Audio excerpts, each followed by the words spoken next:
Welcome to the DLA Piper TechLaw video series.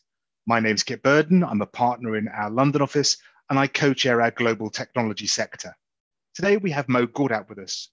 Mo is the former chief business officer for Google, a serial entrepreneur and a best-selling author.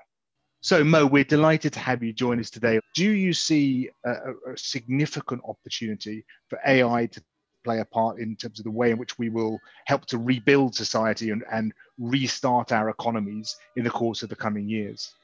AI, I define as a being, as a form of being, a form of intelligent being, be it non-biological, but it's capable of making autonomous decisions. It's capable of affecting the world around it. It's capable of having a sense of consciousness, a level of emotions, and believe it or not, a set of value, a value system and a set of ethics that would drive its decision making. None of that, by the way, Kit, is up to us. We don't program that into AI. Having said that, if we were to get AI to continue to be on our side, we definitely stand to solve massive problems that face our world today, simply because the complexity of our world today has come to the point where no single human brain is capable of containing enough of the knowledge, enough of the intelligence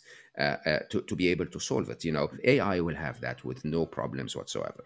AI should be able, not the AI we have now. Remember, this is narrow intelligence, but general intelligence, because the machines should be able to talk to each other. We could solve some of the biggest problems that ever faced humanity.